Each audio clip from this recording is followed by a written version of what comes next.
Good morning students, good morning all of you. आपने देखना शुरू कर चुके हैं Umakant sir mathematics YouTube channel, जो बिगनर्स हैं, जिनको ट्रिगोनोमेट्री तकलीफ दे रहा है, ट्रिगोनोमेट्री समझ में नहीं आ रहा है, पल्ले नहीं पड़ रहा है, तो उन लोगों के लिए आज मेरा जो इनिशियल स्टेप में ये जो न्यूमेरिकल्स प्रॉब्लम्स वगैरह जो मैं यहाँ पे डिस्कशन करता हूं, वो बहुत बारीकी से, बहुत अच्छे ढंग से करता हूं, जिसके कारण आप लोग इसको अच्छी ढंग से समझ सकते हो और जो भी प्रॉब्लम्स एग्जाम में आएगा आप उसको फेस कर सकते हो। ऐसे ही न्यूमेरिकल्स जो आईसीएससी के क्लास 9 में है, सीबीएसई के क्लास 10 में है, और जो इंटर करते हैं ट्रिगोनोमेट्री एलिमेंट्स ऑफ मैथमेटिक्स जो +2 करते हैं उड़ीसा बोर्ड या फिर कोई भी स्टेट बोर्ड के, तो वहां पे जब ट्रिगोनोमेट्री शुरू करते हैं तो ऐसे ही इनिशियल स्टेप का जो भी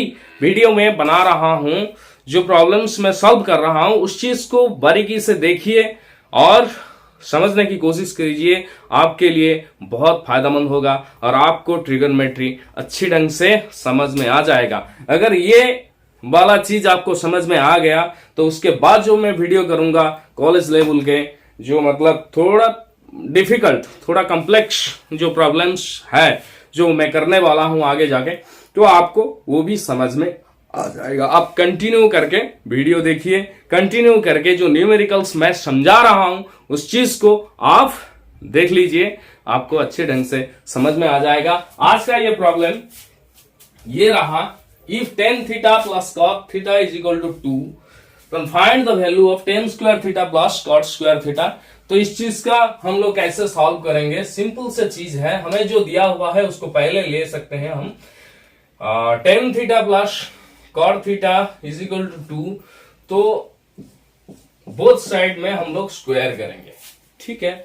स्क्वायर करेंगे तो a प्लस बी के होल स्क्वायर के जो फॉर्मूले हैं वो आ सकता है। तो मतलब tan square theta plus cot square theta plus 2 tan theta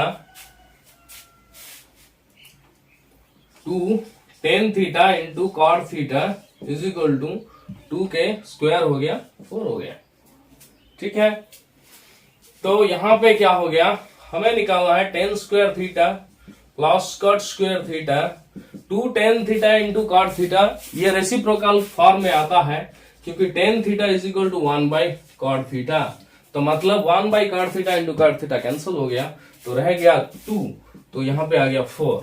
ये सिंपल सा प्रॉब्लम आपको लगता है, पर ये फाउंडेशन है जो आगे आगे हम लोग कॉम्प्लिकेटेड प्रॉब्लम करेंगे तो इनका फाउंडेशन ये वाला चीज है, ठीक है ना। जो बच्चे लोगों को ट्रिगोनोमेट्री समझने में थोड़ा दिक्कत आता है, तो इस चीज से, इस प्रॉब्लम से उनको थोड़ा सा इंटरेस्ट बढ़ जाएगा उनका और वो अच्छे ढंग से ट्रिगोनोमेट्री को समझ पाएगा। तो यहां पे आ गया tan square theta plus cot square theta, यहां पे +2 हो गया, वो उधर जाके माइनस हो जाएगा तो 2 आ जाएगा, ठीक है। हमें निकालना था tan square theta plus cot square theta की वैल्यू क्या है, तो हमने निकाल के रख दिया कि tan square theta plus cot square theta is equal to 2। समझ आ रहा है? चलते हैं अगले एक प्रॉब्लम के लिए। चलिए दोस्तों आगे बढ़ते हैं एक और प्रॉब्लम के ओर।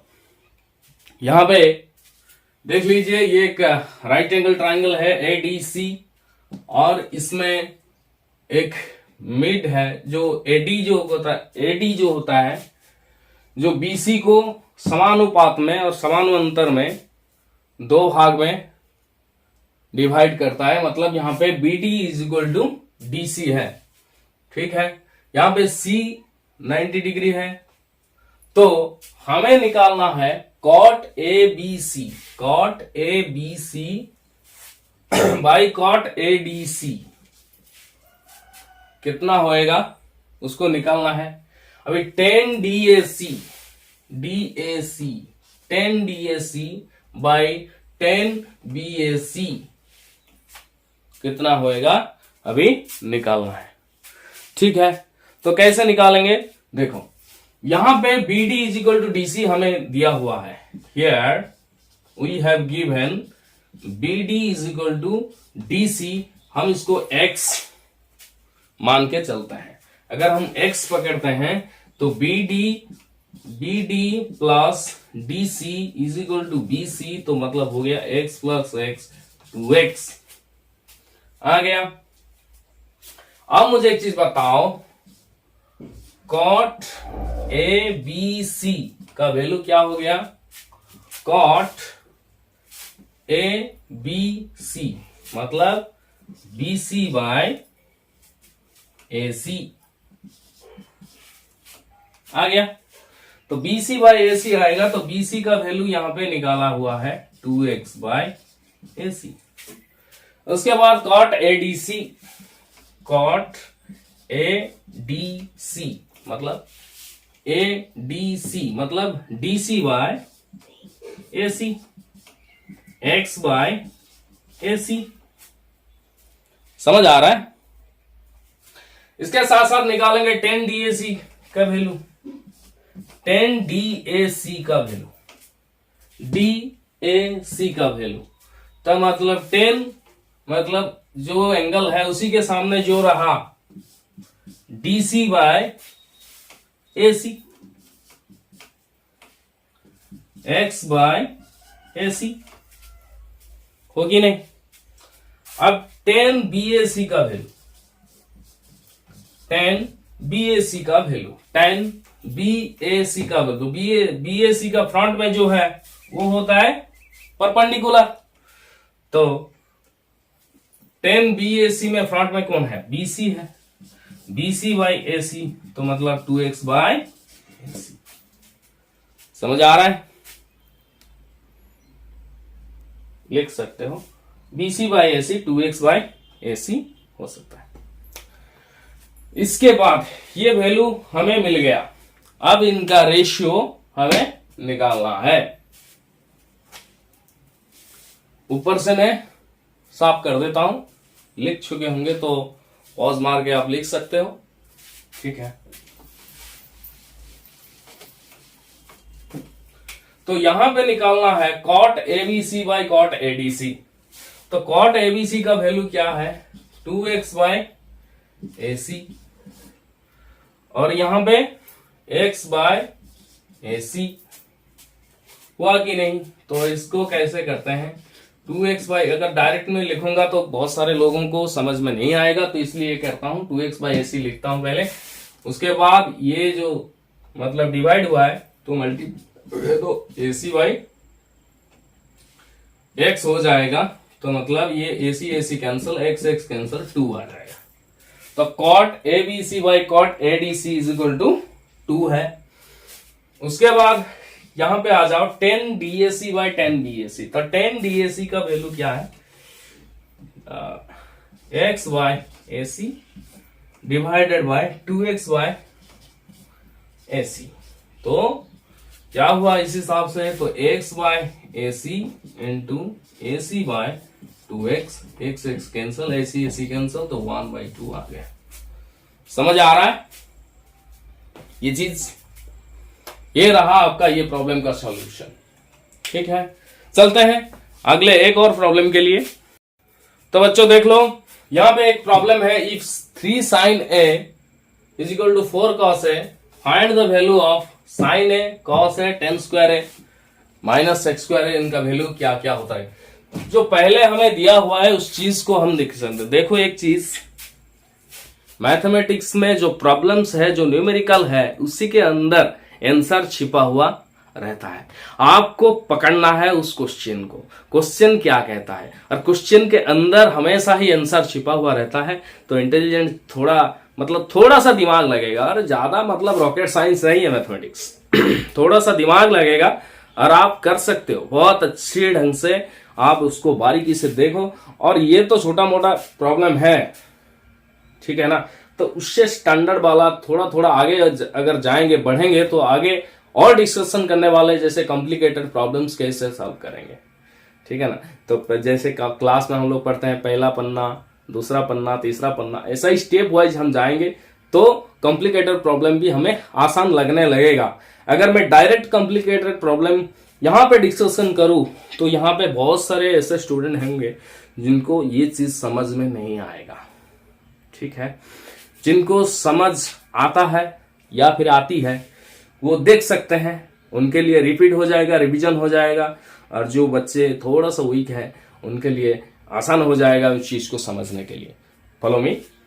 देखो यहां पे हमें दिया हुआ है 3 sin A is equal to 4 cos A। तो मतलब sin A बाई cos A, तो cos A sin A के नीचे ले आए तो 4/3 आ जाएगा। इसका मतलब क्या हुआ, tan A is equal to 4/3। tan A का मतलब क्या हुआ, P by B is equal to 4/3। If P is equal to 4x then B is equal to 3x होगा। ठीक है, अगर P 4x B 3x आ गया तो H निकालना है। H is equal to P square plus H square is equal to P square plus B square. तो automatically आ जाएगा क्या, 4x के स्क्वायर प्लस 3x के square is equal to H square. That implies H square is equal to 16x square 9x square तो 25x square. तो इसका root अगर निकालेंगे तो H आ जाएगा 5x। समझ में आया। अभी पी बी tan थीटा से tan A से हम पी बी के वैल्यू निकालें। पी बी जो वैल्यू दिया हुआ है उसको x पकड़ के लिए और उसके साथ साथ h का वैल्यू हमने निकाल के रखे। तभी उसके बाद हमें अभी वैल्यू निकालने के लिए दिया हुआ है sin A का वैल्यू।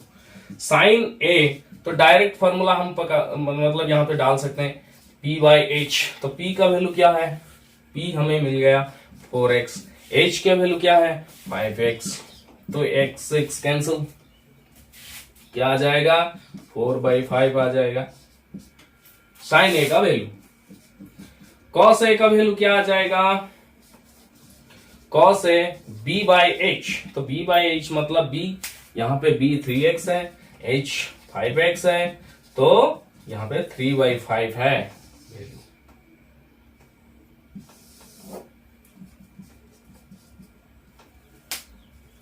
समझ में आया।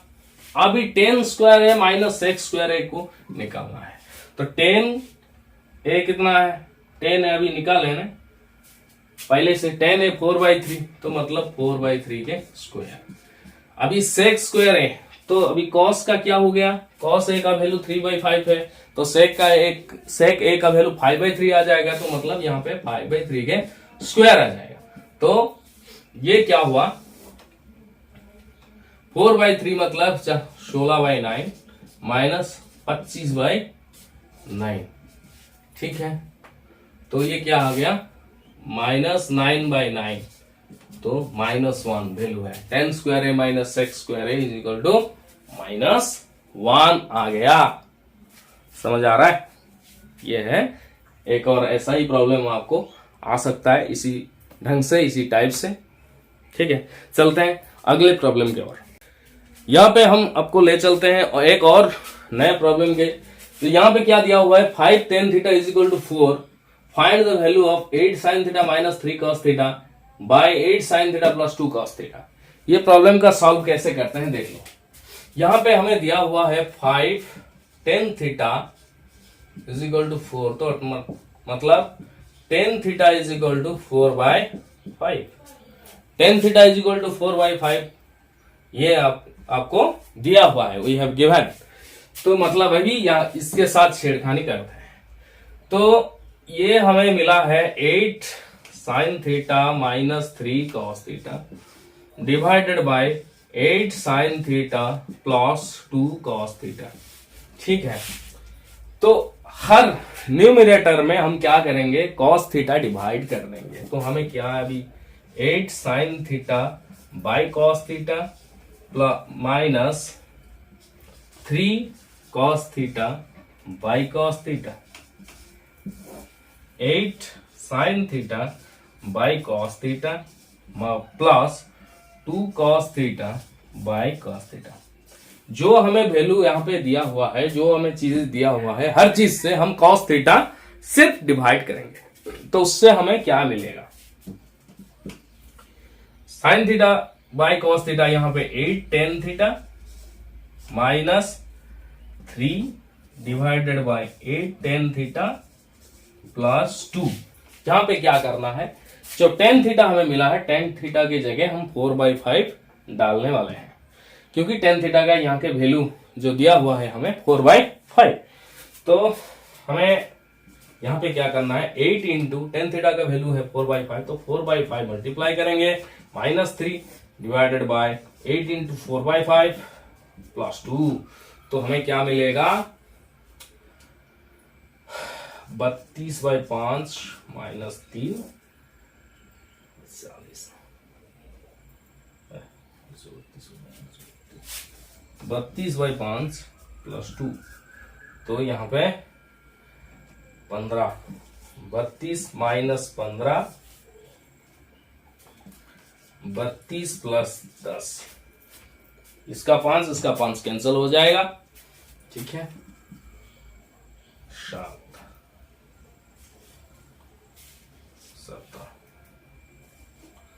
डिवाइडेड बाय 10, ठीक है। आंसर आ गया 17/42। ये था आज का सेशन का जो भी हमने क्लास में डिस्कशन किए थे ट्रिगोनोमेट्री के बारे में।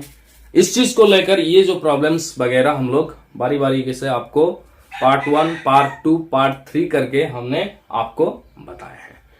तो अगले क्लास में हम लोग पढ़ने वाले हैं जो नेक्स्ट चैप्टर है trigonometrical ratios of standard angle. तो मतलब साइन 30 के वैल्यू कितना है, साइन 45 के वैल्यू कितना है, हम लोग इसको रट्टा नहीं मारेंगे, हम इसको पढ़ेंगे, समझेंगे, कैसे इनका वैल्यू निकलता है, वो अच्छी ढंग से पढ़ने वाले हैं। आज के लिए क्लास इतना ही। कैसा लगा आपको कमेंट बॉक्स में लिख के बताओगे, और अगले क्लास में जरूर मिलते हैं। तब तक के लिए शुक्रिया। जय हिंद, जय भारत।